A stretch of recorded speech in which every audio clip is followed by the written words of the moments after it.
Welcome to another edition of the Sportsport. And we are back. Welcome to another edition of the Sportsport. I am your host, Brian Barnaby. And let's just say the boys are back in town. She got away, never to say. She can't joke, she don't know what to do.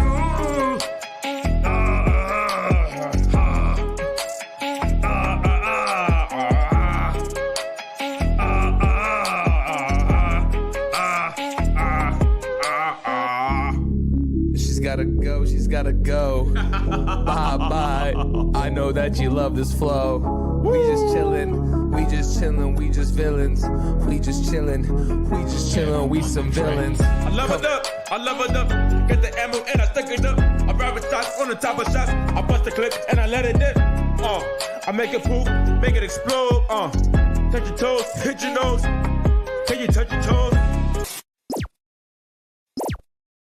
And we are back. Yeah. Welcome to another edition of the Sportsport. I am your host, Brian Barnaby, and behind the other side of the glass, my guy, Tony. What's going on, bro? Yo, Barnes, good to see you, bud. How's it going? I'm feeling pretty good. I feel like this is the baseball diehard show today. Oh, my God, it's about to be. We will, but of course, playoff time, we will start in the world of the National Basketball Association.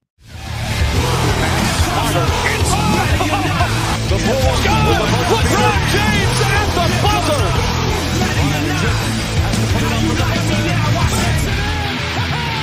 He banks in the three, and the Lakers win the game.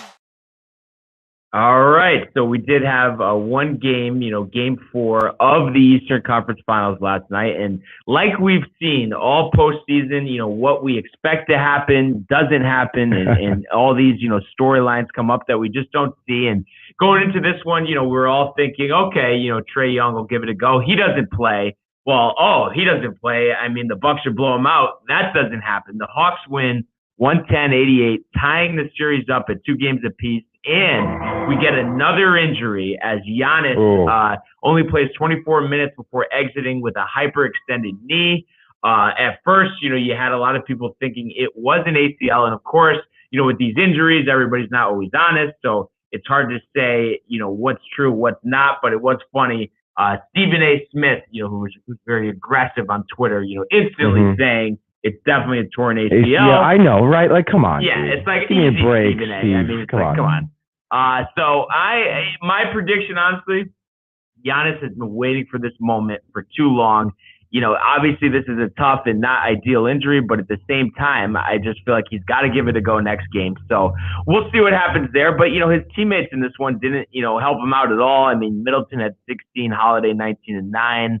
And they only shot 20% from 3-point range. But at the other side of things, I mean, you really, Giannis or not for the entire game, I mean, you really got to give it to this Hawks team. They are resilient. We've seen that all this postseason, and they weren't expected to advance out of the first round. Here they are, 2 wins away from a trip to the NBA Finals. Bogdanovich had 20, Lou Williams, 21 points, and you had 15 and 7 out of Capella, as well as 15 points out of Herter. So just overall a team effort, and they just controlled this from the jump. The Bucks never were trailing, and the Hawks were up 13 at the half, and kind of just went in cruise control from that point going forward. So it does feel like things are looking up for the Hawks. I mean, you expect Trae to give it a go next game. Obviously, road games are tough. So they will go back to Milwaukee for that one. So really this is up for grabs, and I think the whole series comes down to,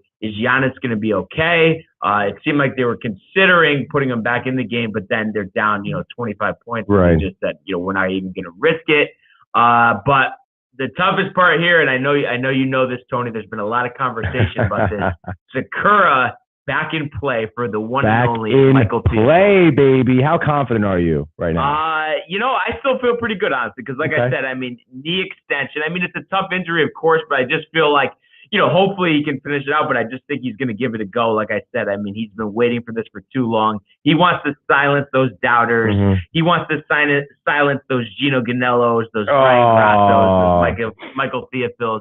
He wants to do it. He will Michael do it. Who? This game in series will resume tomorrow, 8:30 TNT, like I said, in Milwaukee. So we'll see what happens. I mean, honestly, Tony, what do you think here? I mean, you think I might be in trouble for footing this one, or? Dude, I mean, I don't know. Honestly, I don't think Giannis's injury is as serious as Stephen A. thinks it is. I mean, if they were thinking about putting him back in, hyperextension isn't anything too crazy. I'm sure nothing is torn.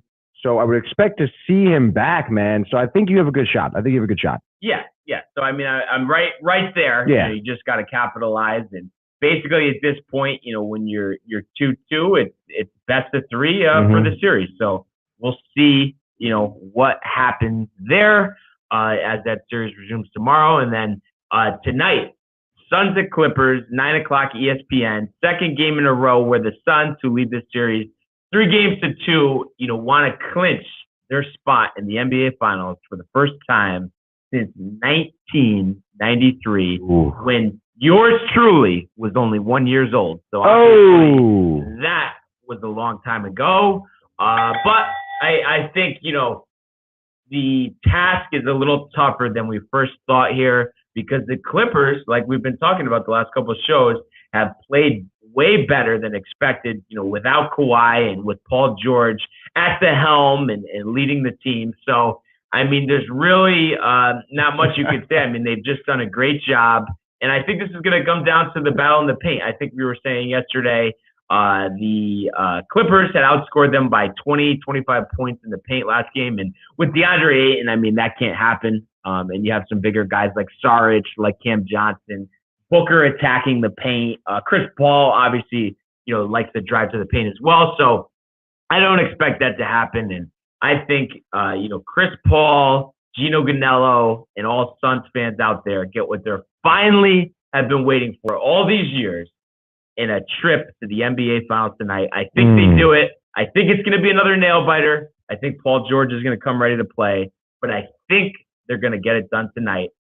Any thoughts here, Tony? Dude, I've been really surprised and impressed about how hard this Clippers team has been to put away, dude. Even without Kawhi, I think it's going to be a nail biter, but I think the Clippers may have this one, dude. Wow. So I really do. I'm saying there's going to be a Game 7 on Friday. Absolutely. Wow.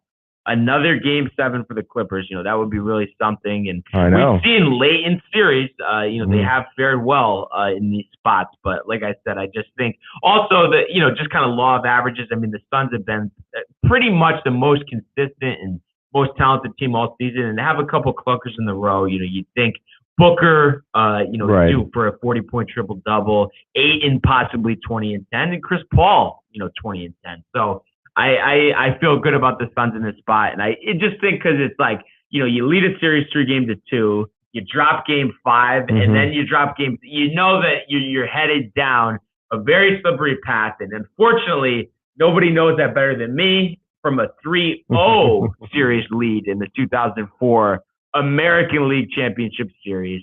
Quite honestly, the worst collapse of all time, and definitely in the history of the Yankees. So I know you want to close out an opponent when you can. And in any sport, Tony, whether we're talking about baseball, basketball, hockey, do you think we'll ever see that again, the 3-0? No. I mean, it's just too hard. No, it's too, dude, I'm sorry, but no. But honestly, though, I do think, this is a good segue into the world of Major League Baseball. Giving chase at Judge, and he dives into the stand. Rock begins the season with an overpowering strikeout of Ronald Acuna. The wall is gone! 3-run home run! What's going on here? I love it. He drives one to the moon. High, deep, and very gone. All right. So we finally did it. We talked about it pre-show, Tony. Good night for both New York teams. Great night. We'll start in the Bronx. Yankees 11, a season high, 11 runs. To the surprise of Tolino 99, they did score 11. They beat the Angels 11-5. Here we go. There he is. I would say, Tolino, I'm real. Tony will tell you, we talked about this before the show. It didn't change anything for me yet, but it doesn't mean that it's not going to change anything from soon. But at the end of the day, sure, the World Series train is still there, but it's a matter of you got to do it now. You got to show me. You got to show me you can do it, and they haven't done that all season, but hopefully this is a step in the right direction. And one sour note of this game, I mean, you win a game 11-5. I mean, everything is good in the world, but Taillon, again, I mean, hammered 5 1/3, 9 hits, 5 runs, 1 walk, 4 Ks, and 3 homers allowed. Granted, 2 were to OHTANI, who other than Kyle Schwarber is, the hottest hitter in the game right now. So it's hard to dog him too much for that. But at the end of the day, I mean, sure, he gets the win, but 5.43 ERA this season. And it's just like start after start after start. We just see him make the same mistakes over and over again. I mean, is it not time to put him in the bullpen, though? I mean, but who's you're just going to go with? And then what about your starters, though? Like, I mean, dude, I go with Garcia. I mean, like we said, he's got Devi 2 starts. I mean, go with Medina. I mean, he's striking out what 12 in Double-A. I mean, just do that. I mean, don't you feel like Taillon? I mean, if he's giving up 5 runs to the Angels, I mean, so what happens when you start him in Fenway Park in Tropicana Field? I don't know, man. I mean, the Angels have good offense. They really do. They have good hitters on their team. Plus, dude, with Taillon, like, I don't know. I mean, you guys, how much are you paying him? If I had to guess, I mean, I would think like $5 million or something. Oh, okay. Well, it just, but it's just a point of maximizing ability, maximizing talent. And I just feel like we need another reliable arm in the bullpen. And he could be like kind of what, I mean, I know he's older than Phil was at the time, but like what Phil Hughes did, going from a starter to a reliever and dominating because the stuff is there and we see it in short spurts. So it's just like, to me, it just makes too much sense because I just feel like he can dominate an opponent for an inning, 2 at most. You do not see him coming around as a starter. I mean, how many times do I need to see this, though? Yeah, I know. I mean, dude, we talked about this before the season. I was so excited about it. Thought it was going to work, with Garrett Cole and stuff. I don't know. I just think that it's like we can't waste any of these games moving forward. And I do feel like with an offense that's been very inconsistent this season, to throw out a guy who at least is going to give up 3 runs in possibly 5 innings or less, not the best idea for the team. But of course, I mean, they do the best thing for the team. And doesn't seem like it. I mean, honestly, though, I mean, if it was up to you, would you bring up Medina or Garcia to replace him in the rotation? I'd probably bring up Medina, yeah. I really would. Right? I mean, because how do you know he's not going to come up and just be the talk of the league? Just be dominant, yeah, I know. And like save the season. So I don't know. I just don't agree with that. But I guess, we'll see how they move forward with him. But on the bright side of things, like I said, offense was there. I mean, you get Gary Sanchez, another home run, 2 for 5, his 14th. He better be in this All-Star game. He better be. And put him in the Derby, honestly. I don't sure, throw him in the Derby. Yeah, the whole Derby jinx. I mean, I get the only thing I will say with that though, and I think it was because, I think it was his first full season in the league, obviously. Judge, when that whole thing happened, changing his swing, this and that. Right. But I don't know. I just think it's like, it's easy to put blame when you don't perform. I think in Judge's case, I think he actually injured his shoulder, but I don't know. Right. I just think it's like Gary Sanchez, relish in the moment of your return season. Yeah, dude. And have a good time and cool it, Right. I mean, I don't know. I'd like to see it, but we will see. Judge did hit another one, his 18th home run. That leads the team. And how about Miguel Andujar, who had a very hot stretch, tapered off a little bit, but he goes 3 for 4, hitting his 6th home run. So love to see it, Love to see that. And I think keep playing. And at this point, I mean, I think he will end up being decent. But I think at this point also, I would just move Frazier. And just in case, like, what you keep playing him this season. And what if he ends the season and that's 140? And then it's like you got to, like, no one wants him. You know what I mean? I don't know. What do you about Andrew? You about Frazier? You mean? Frazier, yeah. Yeah. Because like the whole lefty who plays left field and everything. And I don't know. It's a shame, though, because they didn't capitalize on his trade value from a couple of years ago. I know. And I still know. believe in him, but I just question if he needs a change of scenery.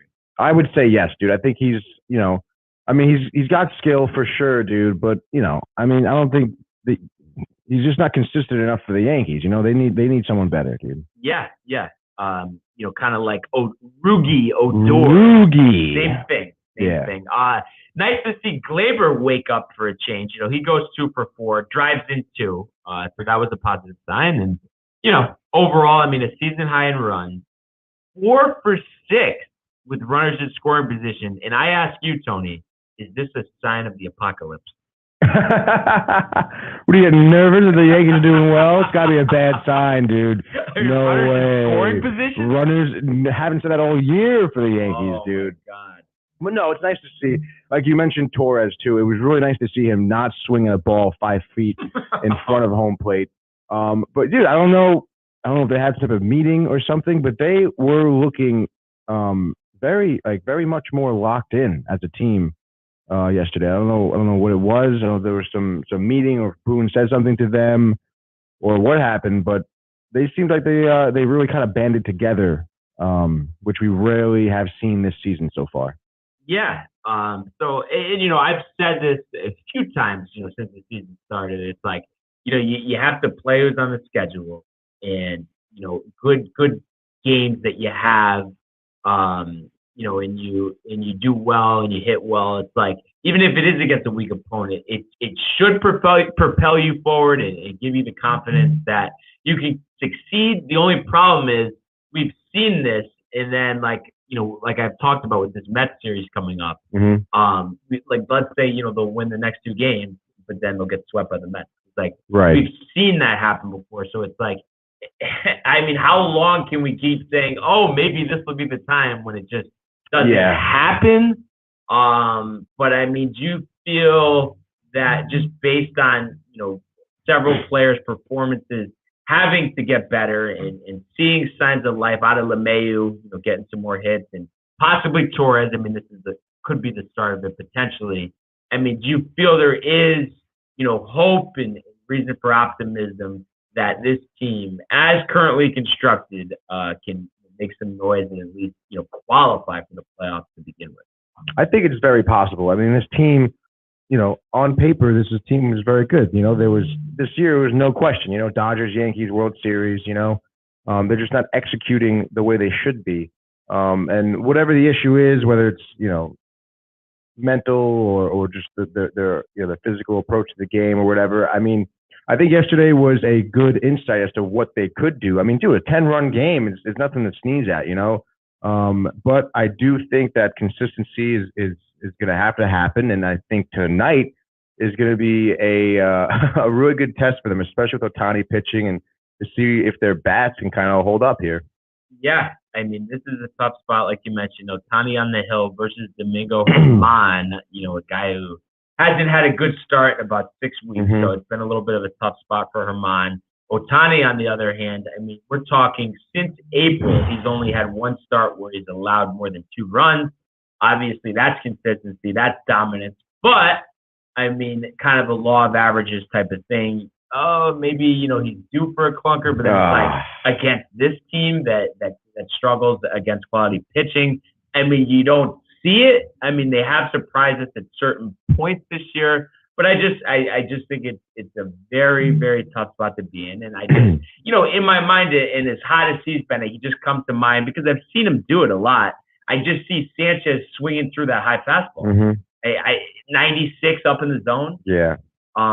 So I think it's going to be, you got to be on your A game. You got to, dude. If you could scratch even 2 runs against OHTANI through 6, and then, talk about law averages. How is Domingo Germán not due to have a better performance? Can he give us 6 innings and 2 earned or less? I think that's a big question mark. And then, like you said, the bullpen for the Angels is terrible. Exactly. So, you have a shot, but I think it's all going to come down to that type of pitching performance from Domingo Germán and some type of situational hitting. And we saw that they did have that last night, like we said, with the 4 for 6 with runners in scoring position.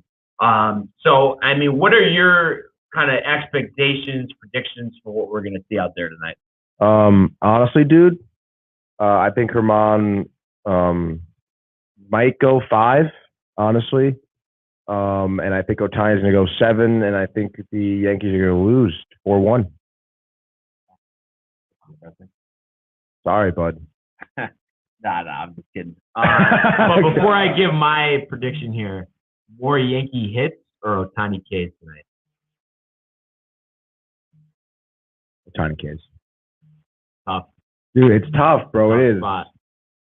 It is a tough spot, and I think though the ironic part here is if you hit them when it counts, that they could have less hits than Ks, but yet still win the game. Oh yeah. But that all falls on Domingo Herman. It really does. Bucking this trend of bad starts. So, being the eternal optimist, I'm going to say it's a 3-1 game. You see the return of Herman to what he did earlier this year and the return of a dominant Aroldis Chapman because we cannot afford a high wire act in the ninth. I'm not worried about Chapman, honestly. I'm if he comes in a safe situation, I'm more than confident in him. But I don't know, Herman, dude. I mean, you want to be your optimist. That's good. But I don't know, dude. Law of averages. Law of averages. All right, we'll see it. I mean, the sad part, and I will admit this because obviously I am not a fan of him as a starter, as a reliever. I'm on board, but you could say Michael King actually has outpitched him the last month. Oh wow, dude. And that's not saying much. No, it's not saying much. Not saying much, Mr. First Inning Home Run. I mean, before we change gears, I mean, with King, because we didn't really get to talk about this too much yesterday. This whole runs in the first inning. Do you think it's almost mental or no? Dude, I don't know. I mean, it's weird because it must be. It literally must be because he'll give up 2 runs and then go, 4 scoreless. Like right. And he looked really good doing it too. Like it must be a mental thing. I mean, I don't know. It's hard. It's honestly hard to say. Yeah, it really is. And I mean, I know, like we said, it's like who are you going to throw in there, but because I know you've been pushing for him hard, and you just I don't know, you just have this never-ending patience. But in all seriousness, because I know you like to just joke around, but you personally really don't think though he would be better off in the pen? I mean, what happens if he comes in the 7th inning and gives up 2 runs right away? Like, well, I'm just saying based on what we've seen from him out of the pen this year. And, you know what I mean? Let's say you come in the 7th. It's not a guarantee that you're facing 1, 2, 3 in the lineup like you are to start a game. Very true. Very true. All right, put him in the pen, dude. You're going to have everyone in the pen at the end of the day now. No, but I've laid it out several times. Yes. It's Garcia, it's Medina, and then Kluber whenever, and Severino whenever you're able to come up, then you have a good problem on your hands. So yes, very true. Very true. As always, Barnes, your managing of the Yankees is superb. I just don't know why. I just don't know why they don't listen to you. I really don't, dude. Yeah. But I'm a little tight. Honestly, you're going 4-1 Angels. I have to say, the eternal optimist himself. I am, dude. Shohei. Yeah. Come on, man. What a story. Really didn't see it coming pitching wise because last year, I mean, he got hammered. Yeah, dude. And then even the beginning of this year, I mean, he couldn't even go 5 innings. Dog, oh my God, kills him on the radio earlier this year. He's like, they need him in the lineup. They don't need him as a pitcher. I mean, you can't do both. He was like getting pretty tight. Oh, Matt Gabriel, definitely not an optimist. Yeah, saying they're going to get lit up. I mean, lit up tonight. Everything would point to that. But hey, that's why sometimes you got to think the other way because you think about things pointing in a direction. Like last night, the Bucks are going to kill them. Oh wait, the Bucks get killed. Yeah. And then another one that I actually just thinking of now. You had Dodgers, you had Giants. Kevin Gausman, I think since April. Had a same type of thing as OHTANI, hadn't allowed more than 2 runs, or maybe he did one time 1.80 ERA. I think they won 3-1, the Dodgers. I mean, it's like, right. Because come on, Gausman. I was having this conversation with one of my friends last night, I think there's no way this is going to be like his ERA. What is it now? Maybe 2 something or at best. And I think at the end, like second half, he's going to have like a 4.6. He's not that good. He really Cy Young level. Come on. I know, it's pretty crazy. I mean, the Giants in general, dude, that team, no one expected them to really rattle cages here, and they're putting up a good fight against the Dodgers and the Padres, dude. It's really impressive. Yeah, I mean, you got to give it to him, especially Gabe Kapler being at the helm. I mean, everybody ripped him when he was in Philly, just that he was clueless. Yeah. But I don't know. Maybe he's the opposite of Aaron Boone, where he cannot be a manager, but yet somehow the guys react to him for whatever reason. Yeah. But maybe because I don't know. I mean, I guess probably career-wise, I mean, you take away the Boone home run. I mean, they're probably parallel.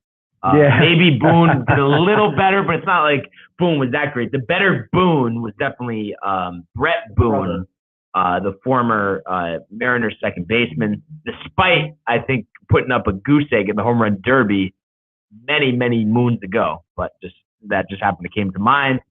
That being said, Tony, we're already at Citi Field. So Mets 4, Braves 3. Tyler McGill-Tyone. Yeah, baby. 5 innings, 5 hits, 3 runs, 2 walks, 8 Ks. McCann homers, 3 RBIs. You get a go-ahead game-winning single from Lindor in the 7th. Are you buzzing? Dude, I am buzzing, bro. This is McGill's only second start here, and he was looking so dialed in that first inning, bro. 11-pitch first inning, strikes out Ozzie Albies, Ronald Acuna, and Freddie Freeman, all on sliders, on backdoor sliders. He was looking real nice. Of course, he's still young, so, he gave up that 3-run homer to Ozzie Albies later in the game. But I was very impressed with his outing. He seemed to be, like I said, very locked in. His pitch, his location, for the most part, was there. Granted, that 1 3-run home run, it's totally fine, dude, because we had the bats tonight to back it up. McCann, dude. McCann, baby. We talked about him like 2 days ago. I was really hoping for him to hit a home run, and yesterday he kind of didn't do that. But then 2 days ago he kind of didn't do that when he pinched hit in the 7th. But yesterday he comes in and hits a 3-run bomb to tie it up, baby. I mean, it's exactly what you want from McCann. Hopefully, I think it was like a fastball low and inside, and he was sitting on fastball, and he raked it out of the park. Very impressive hit, but, obviously, it's better late than never, I suppose, but whatever, dude. And then, Lindor with the go-ahead double, I believe. And then, dude, Diaz comes in and closes out the game, just like you drew it up, bud. Just like you drew it up. Scoreless 9th for his 17th save. Obviously, those 2 big offseason additions, paying dividends in this one. But like we talked about, before the show, I mean, this is a tight race now. Oh, yeah, dude. The cushion is done. The Nats have been picking it up lately. It's a 3-game lead for the Mets, and you got a lot of division games, obviously, to be played. So a lot to be determined, a lot can change, and this is just a very important stretch to get through, and it continues tonight. 7:20, David Peterson versus Max Fried. What do you got? What do I have, dude? A little nervous, dude. Not gonna lie here. I think Peterson should come out with a strong outing. I mean, we mentioned his last few outings. I think he has like a 2.6 ERA his last few outings, just 3 outings, I believe. But Max Fried has been coming along this season. I mean, the Braves are a team that, were unfortunate with Soroka's injury. And then on top of that, their starting rotation didn't really perform very well in the beginning of the season, but they have picked it up in recent months. And I don't know, Max Fried, I think, is gonna cause some trouble here for the lineup for the Mets. Just like the Yankees, the Mets do not score a lot of runs. I think they average 3.3 runs a game. Among the lowest in the league. So when you have a pitching matchup like this, a lot of the pressure falls on the Mets starting pitcher. In this case, it is Peterson. So I, being the internal optimist I am, would love to see a good outing by Peterson. I feel strongly about him. Although I'm a little nervous. I think he's going to go 6. 1 earned run, 8 Ks. Wow. Back-to-back starts from Mets starters with 8 Ks, huh? Yeah. Do you think McGill is slated to be a better pitcher than Tyone? Oh, yeah. Come on. No, I think it's tough. I really do. I mean, McGill's just looking hot out of the box, dude. That's just what it is at this point. He's young, what's the velocity at? I think he's topping off at 95. 95, which it's funny. 95. He's a soft tossing righty. Yeah. The way things go these days. So, looking at this one, I want to say that the Mets can squeak it out. The only thing I'm concerned about is this Braves lineup. I feel like they're due for like what the Yankees did last night. Mm-hmm. And then can the Mets match that? Right. So I think I think this Peterson might go back to his old ways here. So, yeah, I get it. I go with the Angels tonight.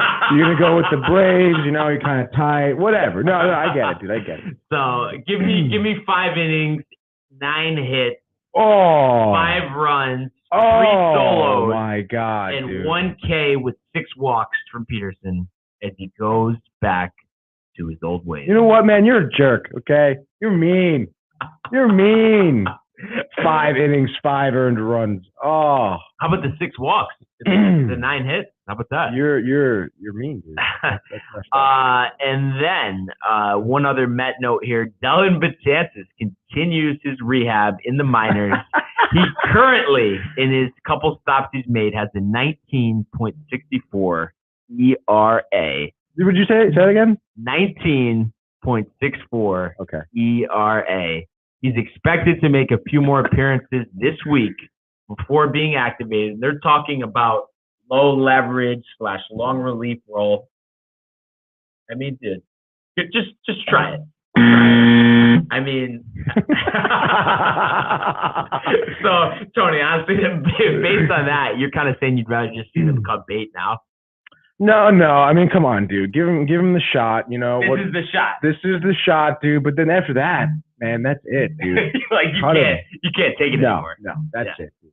But hey, if they want to release them, Yankees will sign to a minor league contract. I don't know if they will, dude. Oh, they will. Mark my words on that.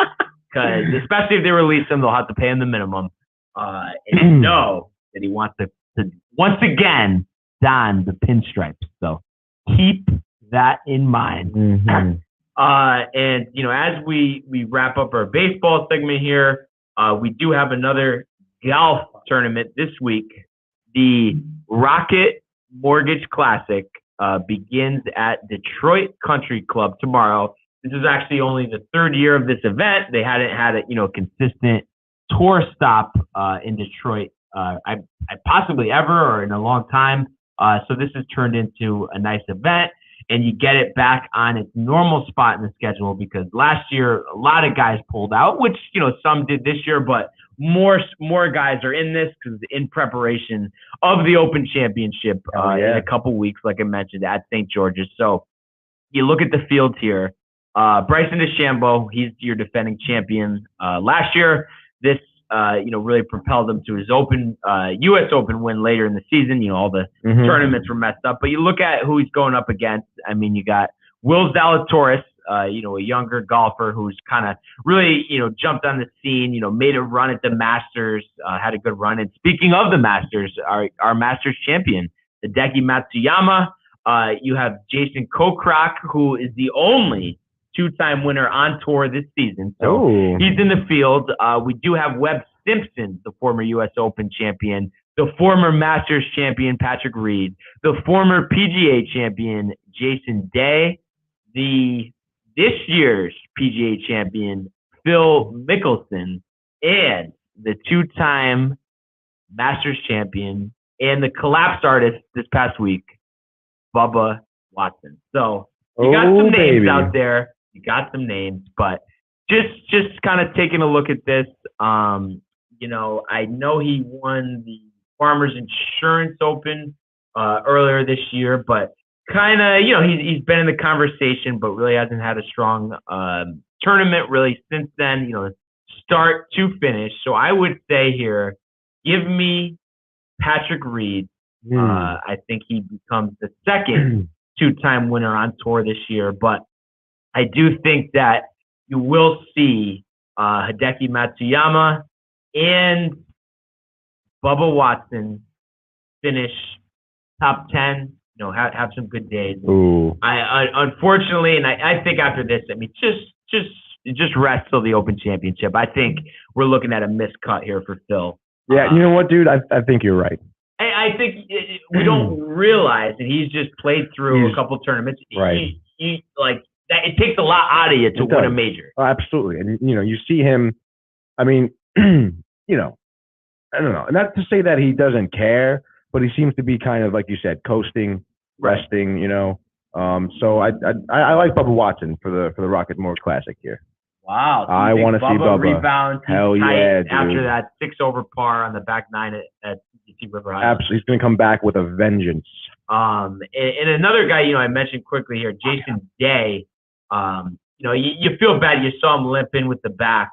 Like I said, he had won the PGA, I think, 2015 or 16. Hasn't won since 2018 and really put together a solid, I think he shot a 63 last week. But with the back being a problem, I think it's going to be tough for him to compete for 4 straight days. And, Bryson came up short, and you just see it all the time. It's so hard to go back to back. I mean, maybe he'll be in the conversation, but I don't know. It's since that, U.S. Open win last year, it's just the consistency hasn't been there. And I think part of that is just, overhyping. I'm sour on him. So sour on Bryson. Looking forward to this. So like we said, I got Patrick Reed. You have Bubba Watson, and I hope this is a great event. And I'm pumped. The PGA Tour season rolls on, and it's crazy. We're already way past the halfway mark. I think we're on tournament 30, or even further along than that. Maybe even 40, because there's like 50 events this season. And we got the Olympics coming up. We got the Open Championship. And then following that, the FedEx Cup playoffs. So a lot of good golf left to be played, and it's going to be interesting to see at the end of the year who's raising that trophy at East Lake in Georgia with the $10 million prize. Woo! So a lot is on the line. 10 mil on the line, baby. Other than that, Tony, 10 mil. You got anything else for me? Right now, dude, closing remarks. I know I sided with the Angels, but of course, for the second day in a row, I'd love to see 2 New York wins, baby. Let's get it, Barnes. Let's get it. Peterson, we're calling you out. Got to step up. You have tough assignments in that Braves lineup, and they have really underperformed for what you expect out of them. So he's got to be on his A game. Yeah. Herman's got to be on his A game. In the Yankees lineup, you have to be patient. You have to hit situationally, and you have to take what is given to you. And on that note, I'd like to thank everyone for joining us, everyone on Optimum, on Frontier. For more channel information, check the bio. Of course, Soundview Media. And of course, everybody enjoy your day. See you tomorrow. Peace. Hey guys, Tony here from Downtime TV checking in. I want to thank all our fans out there who's been liking, subscribing, sharing our content. You guys are the best. You guys are our bloodline. You make us love what we do. Thanks again.